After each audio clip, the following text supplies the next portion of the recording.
After his house burned down in the wine country wildfire and he and his wife escaped through flames, community college lobbyist Patrick McCallum got a call from the governor's office. "Is there anything we can do?" asked a top advisor to Gov. Jerry Brown. It was a common courtesy throwaway that evoked a serious answer. "Yeah," McCallum immediately replied. Sign AB 19, or Assembly Bill 19, which McCallum had been lobbying for all year against stiff odds, finally passed the legislature September 13 near the end of its 2017 session and was on Brown's desk to be signed or vetoed.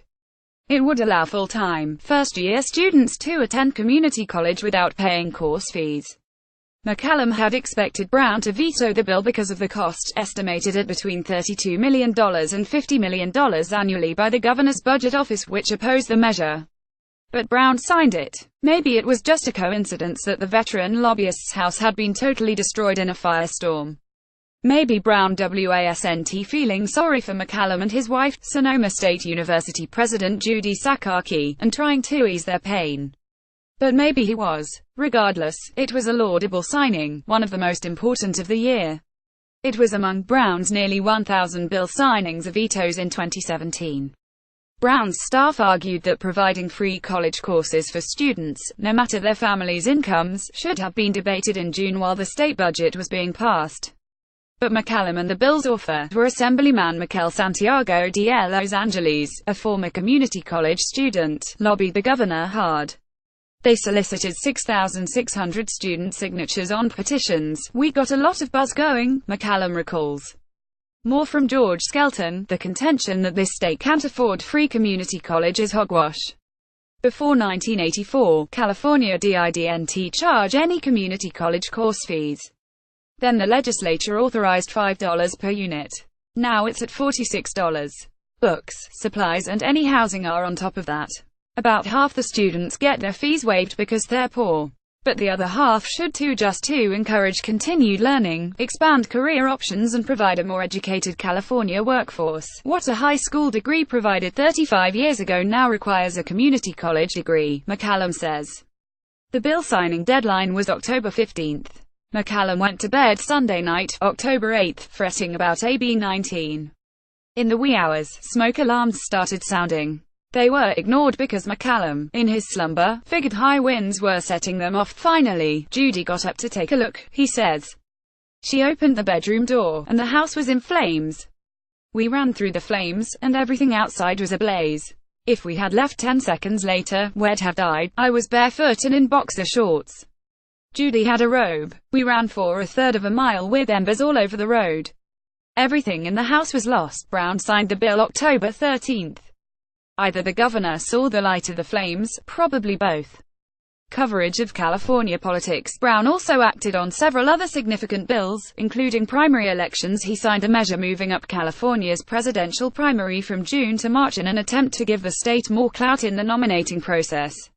That also could help a California candidate. Good idea. But it was a bad bill because the state primary was moved up, too, even in non-presidential years. So we'll have gubernatorial and other state candidates running full speed by Halloween of the previous year.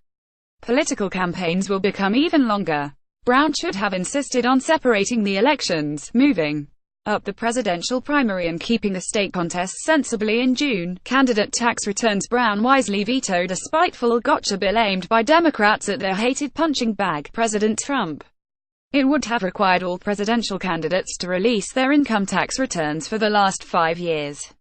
Anyone who refused wouldn't be permitted on the California ballot. First, it may not be constitutional, Brown wrote.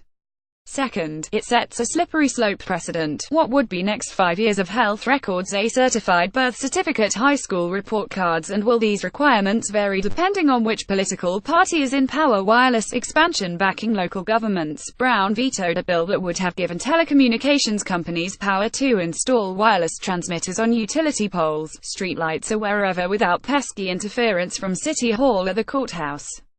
That's too much power. Beach smoking. Brown vetoed legislation to ban smoking at state parks and beaches.